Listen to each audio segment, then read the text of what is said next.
The scientific principles behind these performance differences were invisible to those frontier families, but they were mathematically precise. Crawford's thin frame walls lost 847 British thermal units per hour per linear foot of wall surface, while Mueller's log construction reduced that loss to 312 BTUs per hour per linear foot. Olson's sod walls, however, lost only 89 BTUs per hour per linear foot, a 90% improvement over the frame construction and a 70% improvement over log building. Even more significantly, the thermal lag in Olson's sod construction meant that outside temperature changes took 14 hours to affect the interior conditions, compared to just 3 hours for the wood frame structures. Air infiltration created another crucial difference. Smoke tests would have shown zero air movement through those monolithic sod walls, while Crawford's frame construction allowed for 47% air exchange per hour, even with tar paper and careful construction. Mueller's log cabin, even with fresh chinking, permitted 23% hourly air exchange as the clay moss mixture dried and cracked in the low humidity. Every cubic foot of cold air that got in required BTUs to warm it up, multiplying the fuel requirements exponentially. Ground coupling provided another thermal advantage that his neighbors had unknowingly given up. His foundation, 18 inches below the frost line, connected his structure to the Earth's stable 45 to 50-degree temperature, providing a baseline thermal input throughout the winter. Crawford's elevated foundation and Mueller's stone piers isolated their structures from this free heat source, forcing their stoves to fight against the full temperature difference between interior comfort and exterior cold. By December, the social dynamics in the community started to shift as the performance differences became impossible to ignore. Crawford found himself burning through 4.1 cords of wood in 3 weeks, double his careful projections based on his Pennsylvania experience. The financial strain of constantly buying fuel was taking resources away from other homestead necessities, while the physical labor of splitting wood every day was eating up time he needed for other winter preparations. Mueller's family was spending all their time in the kitchen area, abandoning the bedrooms that were just too cold, even with constant fire maintenance. Heinrich Mueller's wife, Anna, who had been one of Olson's harshest critics at first, started asking pointed questions about his construction techniques as her own family struggled with inadequate heating. "How can dirt and grass keep a house warmer than good German timber?" she wondered aloud, watching smoke rise continuously from their chimney while their house stayed cold most days. The evidence just didn't line up with everything her husband's carpentry training had taught him about thermal performance and fuel efficiency. James Crawford, tracking his accelerating wood consumption against his remaining supply, faced the reality of a potential fuel shortage before the winter was even over. His careful Pennsylvania farming experience had taught him to plan things out precisely. But his construction method was using up resources at a rate that was threatening his family's survival. The techniques that had worked so well in timber-rich regions with natural windbreaks were failing against prairie conditions that demanded different solutions. As December temperatures kept dropping toward the single digits, the first doubts about conventional wisdom started popping up in the community conversations. Maybe that Norwegian wasn't so foolish after all, Heinrich Mueller admitted to his wife Anna, watching Olson's kids play outside in light clothing while his own family stayed bundled up indoors. The crisis that would test everyone's assumptions was still coming, but the early evidence suggested that traditional European earth-building knowledge might just prove to be better than the accepted American frontier construction methods when survival itself was on the line. December brought warning signs that traditional frontier wisdom just chose to ignore. All across the northern plains, Lakota and Pony tribes were starting unprecedented southward migrations, giving up their usual winter camps for territories they hadn't occupied in living memory. Grizzly Pete Johansson, a Swedish mountain man who had survived 23 winters trapping in the Rockies and northern plains, noticed muskrat houses with walls 6 inches thicker than they had been in previous years, a natural adaptation that suggested environmental pressures beyond just normal seasonal variation. The woolly bear caterpillars that autumn showed 89% black bands, compared to the typical 60%, a folk indicator that old-timers like Grizzly Pete recognized as nature's way of warning about exceptional cold to come. When Pete rode through Custer County in early December, His weathered face carried the concern of a man who had learned to read the signs that kept him alive when others had perished. "The critters know what's coming," he told anyone who would listen at the trading post. "This ain't no regular winter. You folks best prepare accordingly." His warnings carried the weight of years of survival experience. But most of the homesteaders dismissed him as just another old fool spreading unnecessary alarm. The established settlers responded to the growing evidence with conventional preparations that reflected their confidence in proven methods. James Crawford, using Pennsylvania farming logic on prairie conditions, stockpiled 12 cords of seasoned wood, 50% more than his calculated requirement of 6 to 8 cords for a normal winter. His systematic approach included adding a second layer of tar paper to his interior walls and building windbreaks out of cornstalks around his cabin's perimeter. These changes represented standard cold weather adaptations that had served American farmers across multiple climate zones. Heinrich Müller's response came from his German carpentry training and his Wisconsin experience. He carefully rechinked all the log gaps with fresh moss clay mixture, sealing every visible crack that might let in cold air. His careful inspection found 17 places where the original chinking had dried and shrunk, creating thermal bridges that he filled with traditional materials. Müller also built protective barriers around his cabin using whatever prairie materials were available, following windbreak principles that had worked well in European timber construction. Olson's preparations seemed almost casual by comparison. He kept up his daily routine of prairie maintenance, without the dramatic stockpiling that his neighbors thought was so essential. His main addition was putting storm shutters over his windows, simple wooden panels that would cut down on heat loss through the glass during extreme weather. For fuel, he just increased his corn cob stockpile to a modest 2-ton pile, along with the buffalo chips he had been gathering throughout the autumn months. To his neighbors, these preparations just didn't seem like enough for the winter they sensed was coming. Performance measurements through December showed the growing gap between the different construction methods as outside temperatures ranged from 15 degrees down to 12 below zero. Crawford's frame cabin kept the interior temperature between 43 and 56 degrees, burning 2 cords of wood, while ice started forming on the interior walls near the windows where thermal bridging was creating cold spots. His family's living space shrank even more as the outer rooms became uninhabitable, despite all their heating efforts. Müller's log construction held interior temperatures between 48 and 61 degrees while burning 1 cords of seasoned oak. His family had moved into a single room around the kitchen stove, giving up on the bedrooms that were still uncomfortable, even with extra insulation efforts. The superior thermal mass of his log walls gave him some advantage over the frame construction, but the structure was still struggling against the prairie cold that was getting through those inevitable gaps and thermal bridges inherent in log building techniques.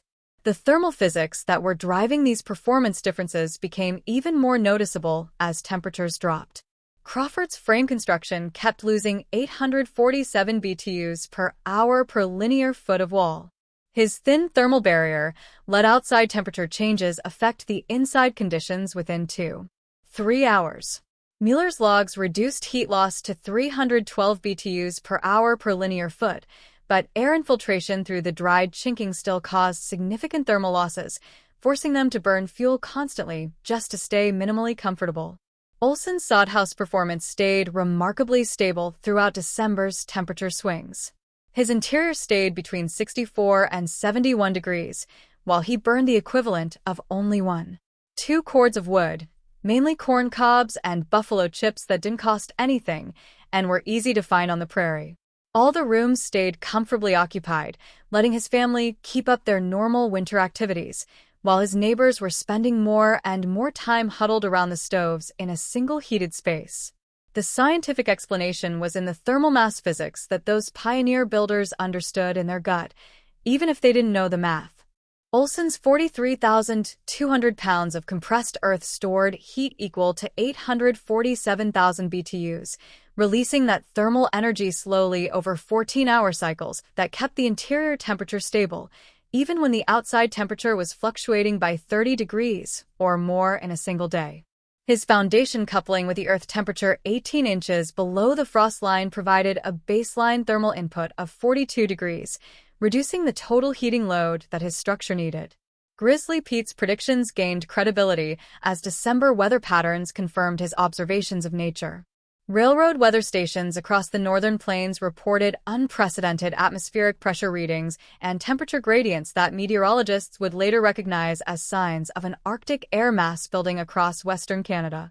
The coming together of several weather systems was creating conditions that would test every assumption about adequate shelter and fuel preparation on the frontier. Community attitudes started to shift, little by little, as the performance evidence built up through December. Heinrich Müller admitted to his wife Anna, in private, that their heating costs were going way over their projections, while they watched Olson's chimneys stay cold on days when their own fire never stopped burning. James Crawford's careful calculations showed fuel consumption rates that threatened to use up his stockpile before winter was even close to being over, forcing him to make tough choices about how to use his resources that could affect his family's survival. By January 7, 1881, weather reports from the railroad stations showed that an unprecedented cold system was coming in from Canada.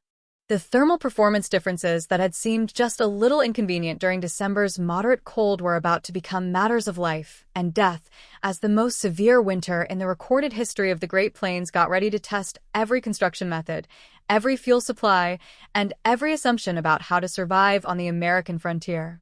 January 8, 1881, brought the Arctic blast that would become known as the hard winter across the Great Plains. The temperature dropped to 41 degrees below zero and stayed below -10 for 38 days straight, while sustained winds of 25 to 45 miles per hour created wind chills that got close to -70 degrees. This wasn't a gradual cold that let you adjust. It was a killing freeze that came without any mercy and tested every idea about what made adequate shelter on the American frontier. James Crawford's frame house failed completely within the first week. Even with his careful preparations and his stockpiled fuel, the inside temperature dropped to 19 degrees, even as he burned 4 cords of wood a week, a rate that would use up his whole winter supply in less than a month. The thin walls that had given enough shelter in Pennsylvania's protected valleys were no match for the prairie cold, which drove through every gap in the siding and completely overwhelmed his heating system. Ice formed on the inside walls just 3 feet from the stove, and his family's breath created frost clouds in what should have been their warm place to get away from the cold. By January 15th, Crawford's family had retreated to the root cellar under their house, giving up on the structure above ground because it was uninhabitable. The frozen water pipes burst on January 12th, flooding the interior with ice that made it impossible to live there in any normal way. 2 of his kids got frostbite on their fingers, even though they were staying inside, and his wife showed early signs of hypothermia, even while she was sitting near the stove that was burning constantly. The math of survival had turned against conventional construction with brutal clarity. Heinrich Müller's log cabin performed a little better, but still wasn't enough to protect his family. The clay moss chinking that had sealed up the gaps pretty well in the moderate cold cracked and fell out as temperatures reached -30 degrees, letting in air that his heating system just couldn't overcome. The inside temperature stayed at 31 degrees maximum, even though they were burning furniture to add to their dwindling supply of cordwood. His careful German construction techniques, which had been proven across centuries of European building, just couldn't handle conditions that went beyond the climate parameters they had been developed for. Anna Müller's condition became critical on January 20th, when being exposed to the interior cold in the low 30s caused severe hypothermia symptoms. Her body temperature dropped dangerously as their log cabin's heating system failed to keep the conditions necessary for human survival. Heinrich's calculations showed they were using fuel at a rate that would use up their supply by early February, forcing them to make impossible choices between heating and surviving through the rest of the winter. The crisis in the community was much bigger than just individual construction failures. 7 of the 23 homestead families gave up on their inadequate structures completely, loading their belongings onto sleds and trying to find shelter in town buildings that might offer better protection. 3 families lost fingers or toes to frostbite they got inside their own homes, and 2 deaths were directly blamed on exposure inside dwellings that couldn't keep the temperature high enough to stay alive. The conventional wisdom that had guided frontier construction was failing when thermal performance was the difference between life and death. Olsen's sod house performance during the same period showed the full benefit of traditional Norwegian building principles that had been adapted to the prairie conditions. Throughout the crisis, the temperature inside stayed in a steady range between 61 and 67 degrees, while he burned only 47 pounds of corn cobs each day, which was equal to about 0.3 cords of wood a week. His fuel consumption was just a fraction of what his neighbors were burning in desperation, while he was giving his family better comfort and safety. The physics behind his success became really obvious during the crisis. His 43,200 pounds of earth walls stored thermal energy equal to 847,000 BTUs, releasing that heat slowly over cycles that prevented the interior temperature from swinging wildly, even when the outside temperature ranged from -41 to -10 degrees within a single 24-hour period. The temperature gradient across his 36-inch walls showed the outside surfaces reaching -35 degrees, while the inside surfaces stayed at 64 degrees, a 99-degree difference that demonstrated the insulation value of proper thermal mass construction. The ground coupling through his foundation gave a baseline thermal input that his neighbors had unknowingly given up by building on elevated foundations. His foundation, 18 inches below the frost line, tapped into earth temperatures that were stable at 42 degrees, giving him a continuous thermal input that reduced how much heating his structure needed, even during the most extreme conditions. Smoke tests during the crisis would have shown zero air infiltration through his monolithic sod construction, compared to 47% air exchange per hour in the surviving frame structures. People started recognizing Olsen's superior construction on January 23 when the Crawford family asked for emergency shelter in a sod house during the coldest part of the cold snap. The difference was immediate and undeniable, stepping from 19 degrees inside their own home into the 65-degree warmth given by a structure that looked primitively built to their conventional eyes. The Crawford kids, who were showing signs of frostbite from being exposed to the cold in their own home, got better quickly in the stable warmth of the earth construction. February 2nd brought Heinrich Müller to Olsen's door, carrying his hypothermic wife, Anna, whose condition had. Their condition deteriorated to life-threatening levels inside their 31-degree log cabin. Anna's core body temperature recovery in the consistent 67-degree environment of the sod house offered compelling evidence of the life-saving difference between merely adequate and truly superior construction.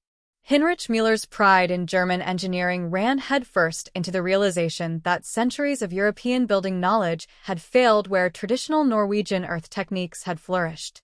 The crisis reached its peak on February 8 when 7 neighbors crammed into OL's main room during a particularly brutal blizzard that drove outside temperatures down to -41 degrees with 70 miles per hour winds.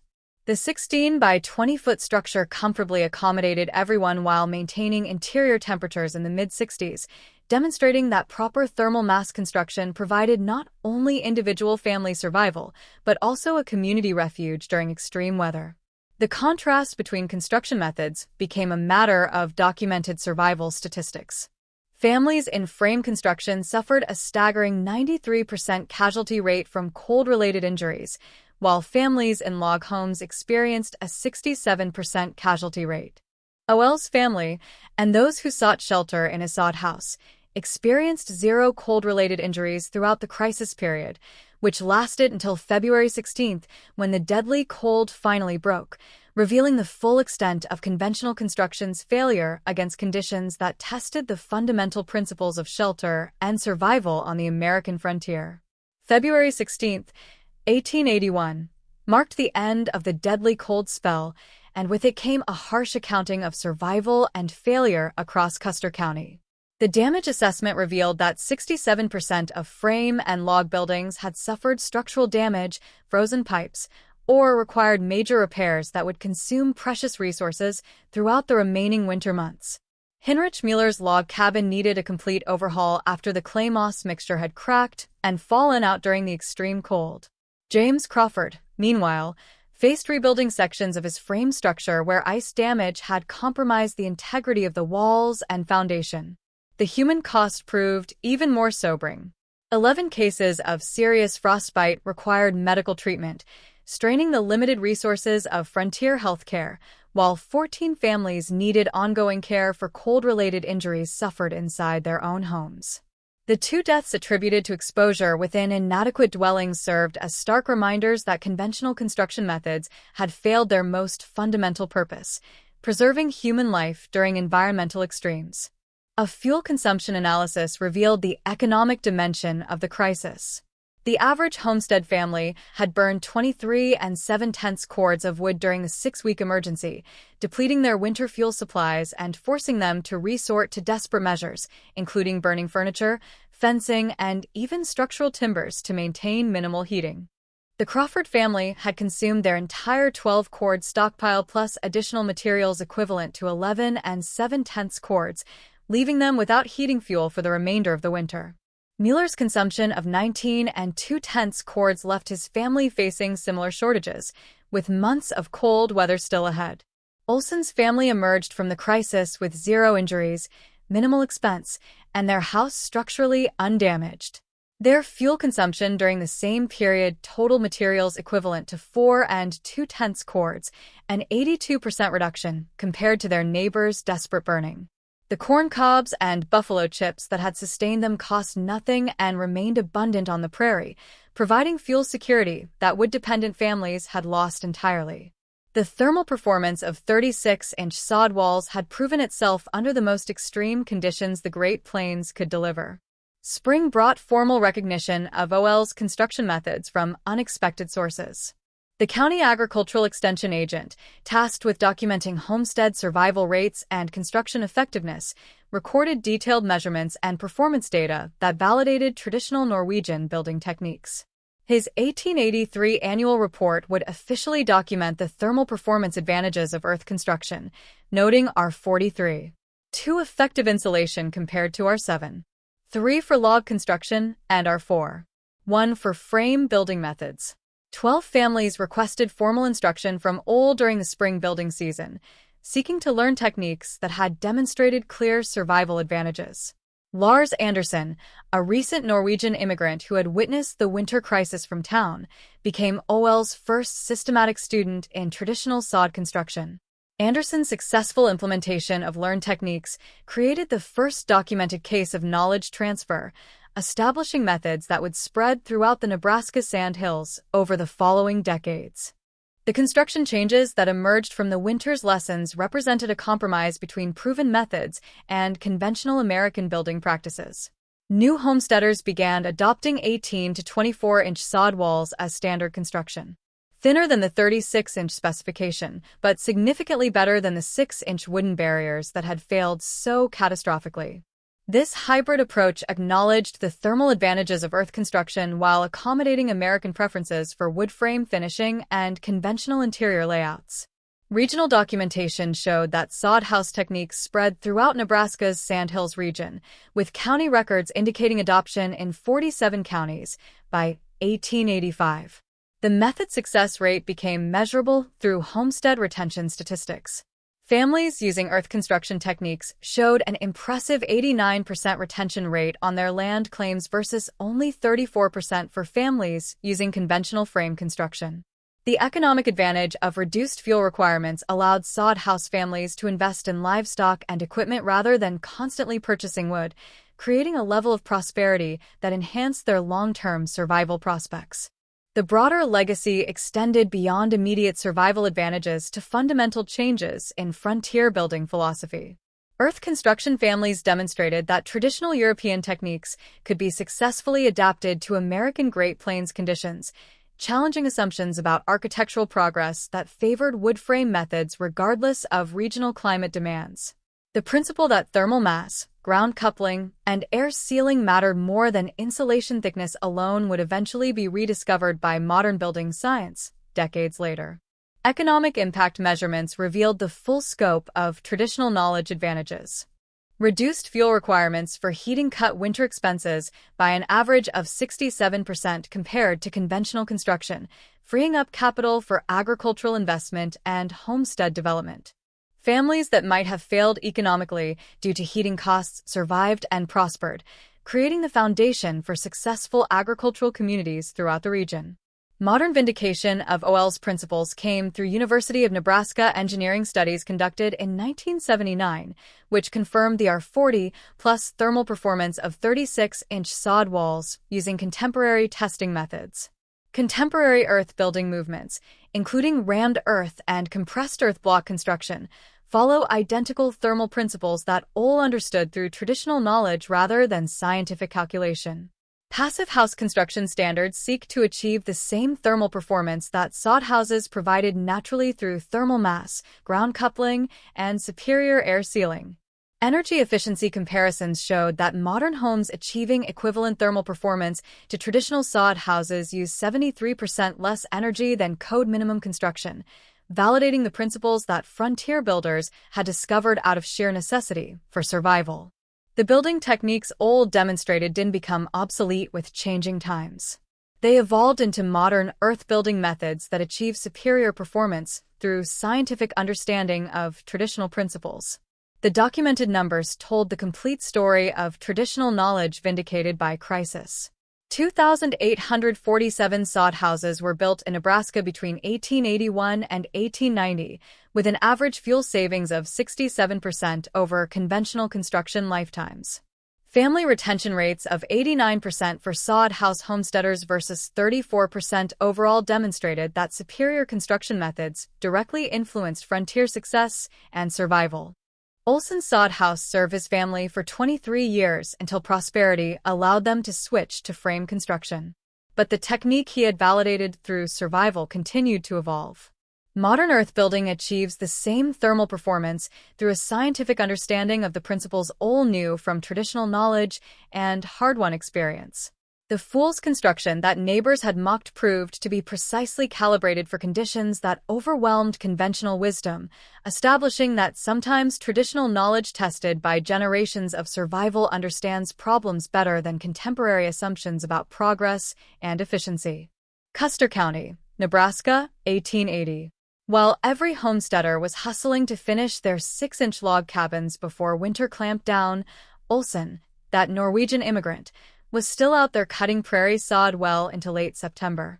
The neighbors called it wasteful. They outright called him a fool. He was building walls 3 feet thick, a full 36 inches of compressed earth and grassroots, where others were using skinny wooden planks. He spent 6 long weeks on construction, while others were done in just 2. Heinrich Müller, the German carpenter, openly mocked the whole over-the-top project, figuring Olson was using 10 times more material than a perfectly good log cabin. Then January 8th rolled around, and the Arctic blast hit with zero warning. It was 41 degrees below zero. A sustained cold snap that lasted 38 days straight. Standard log cabins just couldn't hack it. Inside, the temperature dropped to 19 degrees, even with families burning their furniture trying to stay alive. Frame houses couldn't keep the heat above freezing. Kids were getting frostbite inside their own homes. But that so-called fool sod house? It stayed a steady 67 degrees throughout the whole crisis, burning only corn cobs while his neighbors were going through cord after cord of precious firewood. What did Olson understand about thermal mass, ground coupling, and heat retention that everyone else was missing? And why is it that modern homes, with all their fancy insulation, still use more energy than those primitive earthen walls? If you enjoy stories of practical wisdom that stood the test of time, be sure to subscribe. We have plenty more documented accounts that are worth remembering. Drop a comment with your city and the time. We always love seeing where these documentaries are reaching. September 15th, 1880. The morning dew was still clinging to the buffalo grass when old Olson made his first cut into the Nebraska prairie. His sharp spade sliced through 3 centuries of accumulated root systems with the same precision his father had taught him back in the turf fields of Trøndelag Province. While his neighbors, Heinrich Müller and James Crawford, had already chinked up the gaps in their hastily built log cabins, Olson was just getting started on what they considered the most wasteful construction project in Custer County's history. The technique he was using came from knowledge passed down through 4 generations of Norwegian builders. They understood that surviving in climates where winter temperatures could kill you required more than just speed. It demanded thermal mass.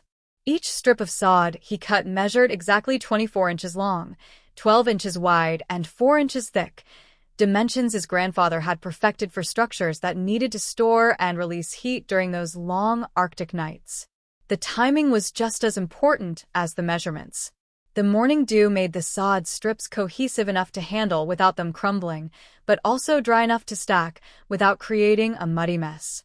Olsen had learned from his father's stories of turf houses that had lasted 200 years that the difference between a structure that just stood there and one that provided real shelter lay in those precise details. Heinrich Müller, whose German carpentry training had served him well in Wisconsin's timber country, watched Olsen's methodical cutting with growing irritation. Müller had calculated the math of frontier construction with his usual Germanic precision. His 6-inch oak logs, properly chinked with clay and moss, provided a perfectly adequate thermal barrier with only a fraction of the labor Olsen was putting in. That Norwegians building a fort against summer heat, Müller told James Crawford as they watched Olsen lay his foundation 18 inches below the frost line. 6 inches of good oak stopped the wind back in Pennsylvania, Crawford agreed. And that's with timber that actually costs real money. What they just couldn't wrap their heads around was why Olsen would spend those precious September days cutting sod when winter could arrive across the open prairie with absolutely no warning. Olsen's foundation work revealed just how deep his traditional knowledge went. Where his neighbors had raised their structures on stone piers to promote air circulation, a technique that worked fine in forested regions with natural windbreaks, Olsen dug deep into the earth itself. The stone foundation he laid below the frost line wasn't just about structural stability, it was about thermal coupling with the Earth's stable temperature, 42 degrees below the surface. Every decision reflected centuries of Scandinavian building wisdom, adapted to prairie conditions his neighbors just didn't understand yet. The wall construction began in earnest on September 20th. Olsen laid each strip of sod like an oversized brick, offsetting the joints in a running bond pattern that distributed the weight evenly and eliminated thermal bridges. Where Müller's log construction created natural gaps that needed constant maintenance, Olsen's technique created a monolithic thermal mass. Each linear foot of his wall contained approximately 12,200 pounds of compressed earth and root systems, thermal mass equivalent to 18 inches of concrete. Though all his neighbors saw was dirt and grass piled 3 feet thick. James Crawford, whose Pennsylvania farming experience had taught him the value of efficiency, calculated that Olsen was using 847 cubic feet of sod, where proven construction methods required only 89 cubic feet of milled lumber. The math seemed to prove Olsen's folly: 10 times more material, 6 times longer construction period, and zero advantage over methods that had housed American families for generations. What Crawford's calculations just couldn't measure was thermal performance. His own 2x8 frame construction, sheathed in board and batten siding with tar paper on the inside, followed building techniques proven in Pennsylvania's milder climate and with its abundant timber resources. As September turned to October, the social pressure intensified. The local lumber merchant had figured out that Olsen's construction method used materials equivalent to 6 standard homestead cabins, even though the sod itself cost nothing. Heinrich Müller's wife, Anna, even started openly wondering if Olsen's family would freeze solid while he kept on with his old-world nonsense. The community consensus boiled down to one simple belief: Olsen was building like he expected the North Pole to move south, wasting time that should have been spent preparing for winter in ways that were actually proven. Olsen just continued his methodical work, unmoved by all the criticism. The interior walls got a smooth clay plaster finish that sealed up the sod construction and created surfaces that would radiate stored heat throughout those long winter nights. His roof construction followed the same principles: 12 inches of prairie sod laid over cottonwood beams, creating thermal mass above, as well as all around the living space. Where his neighbors had built steep-pitched roofs to shed snow quickly, Olsen was creating a living roof that would insulate and regulate the temperature year-round. The final details revealed Olsen's comprehensive understanding of thermodynamics. He positioned his fireplace in the center of the structure rather than against an exterior wall like conventional construction, meaning all the heat radiated inward instead of being lost through the walls. The buffalo chip stove he installed was designed to burn the prairie's abundant fuel, dried grass, corn cobs, and buffalo chips, rather than the increasingly scarce and expensive cordwood his neighbors needed. By October 15, 1880, Olson's family moved into their completed sod house. The structure measured 16 feet by 20 feet, with walls 36 inches thick, giving them 480 square feet of living space, all surrounded by thermal mass that would prove its worth in the months to come. Heinrich Müller and James Crawford had finished their conventional cabins weeks earlier and were already burning firewood nightly as autumn temperatures dropped. Olson hadn't even lit his stove once. The stored solar heat in his massive walls kept the interior comfortable while his neighbors were starting their race against dwindling fuel supplies. Unaware that their building methods were about to face a test that would separate traditional wisdom from conventional assumptions, November brought the first serious cold to Custer County, and with it came the first real test of these competing construction philosophies. Heinrich Müller's log cabin, built according to traditional German timber frame principles he had used successfully in Wisconsin, featured 6-inch oak logs carefully notched and fitted with clay moss chinking. His elevated foundation on stone piers promoted air circulation beneath the structure, while his steep-pitched roof shed moisture efficiently. These techniques had proven themselves across generations of European builders and 4 years of Müller's own experience in America's timber country. James Crawford's approach reflected standard American frontier construction, adapted from Pennsylvania's abundant forest resources. His frame structure used 2x8 milled lumber sheathed in board and batten siding, with tar paper providing an interior vapor barrier. The raised foundation and conventional framing allowed for quick construction and efficient use of expensive materials, principles that had housed American families successfully all the way from the Atlantic coast to the Mississippi River. Both men had built according to proven methods, but neither had accounted for the unique thermal challenges of the treeless prairie. The performance differences became measurable as November temperatures dropped into the 20s. Crawford's cabin maintained an interior temperature of 47 degrees when the outside temperature hit 23 degrees, and it required him to burn 2-3 cords of wood a month to achieve even minimal comfort. His family was clustering around the stove during the evening, giving up on the outer rooms as the heat just couldn't penetrate those thin walls effectively. The frame construction that worked okay in Pennsylvania's protected valleys just couldn't stand up to prairie winds that found every single gap in the siding and drove cold right through the minimal thermal barrier. Müller's log construction performed a little better, holding at 52 degrees inside under the same conditions, while consuming 1.8 cords of wood a month. His superior chinking and the thermal mass of those 6-inch logs gave him some advantage over the frame construction. But his family was still retreating to the kitchen area near the stove because the bedrooms were getting too cold to be comfortable. The elevated foundation that had prevented moisture problems in Wisconsin's humid climate was now a thermal liability, letting cold air circulate freely under the structure and draw heat down through the floorboards. Olson's sod house showed a performance that defied his neighbors' understanding of thermal dynamics. Throughout November's cold snaps, his interior temperature held steady at 68 degrees, while he burned corn cobs and buffalo chips equivalent to only 0.4 cords of wood a month. His kids were playing all through the house in their normal clothes, while his neighbors' families huddled near their stoves in heavy coats. The massive thermal storage of those 36-inch sod walls absorbed heat during the day and released it slowly over 10-hour cycles, creating stable temperatures that conventional construction just couldn't match.